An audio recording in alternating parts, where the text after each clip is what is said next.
Good morning. Hope you guys are having a wonderful morning.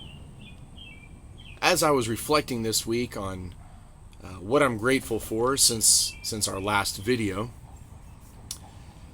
I realized I'm grateful for all of the small things and all of the imperfections. In the last week, we celebrated Passover together, even though we are apart. I had a Seder in my home with just my wife and my 2 daughters and myself, and it was one of the most pleasant experiences that I've had. Lots of questions, which, by the way, if you want to have a good Seder, have a 5-year-old at the Seder because they will ask you so many questions.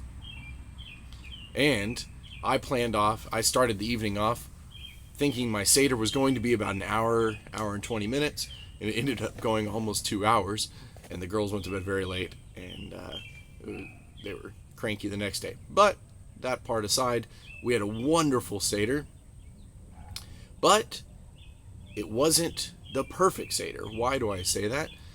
Because we were missing some elements, just like everybody else.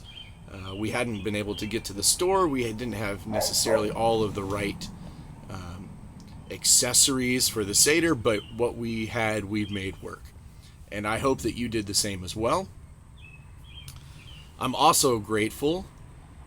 As you can see behind me, I'm in a tent. I managed to pitch a tent in my backyard so the girls and I could go camping one night this past week. And I'm grateful that I have the opportunity to do things like that with them.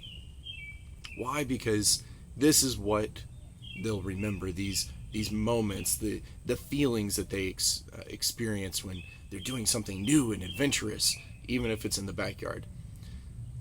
As an after effect, I now have my fortress of solitude where I can disappear to, and nobody knows where I am. So that's why I'm recording the video in here today.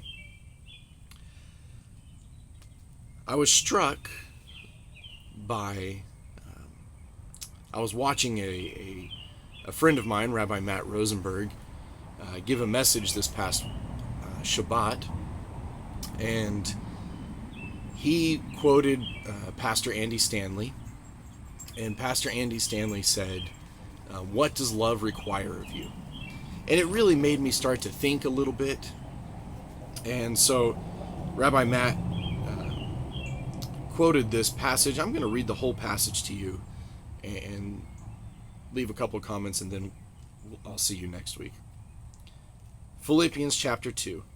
Therefore, if there is any encouragement in Messiah, if there is any comfort of love, if there is any fellowship of the Ruach, if there is any mercy and compassion, then make my joy complete by being of the same mind, having the same love, united in spirit with one purpose.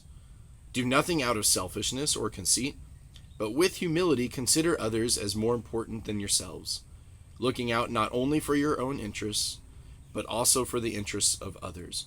In other words, what does love your neighbor, what does love of others require of you? Have this attitude in yourself, which also was in the Messiah, Yeshua, who, though existing in the form of God, did not consider being equal to God a thing to be grasped, but he emptied himself, taking on the form of a slave, becoming the likeness of men, and being found in appearance as a man. He humbled himself, becoming obedient to the point of death, even death on a cross. For this reason God highly exalted him and gave him the name that is above every name, that at the name of Yeshua every knee shall bow, in heaven and on earth, and under the earth, and every tongue profess that Yeshua the Messiah is Lord, to the glory of God the Father. What does love require of us? This is a question each of us should be asking right now. And at this moment, love is requiring me, my love of my neighbors is requiring me to stay at home. It's requiring me to sacrifice a few things, a few accessories, a few non-necessities for the sake of the well-being of my neighbor. So ask yourselves this week, what does love require of you?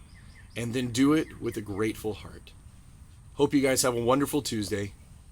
I'll see you next week. Bye-bye.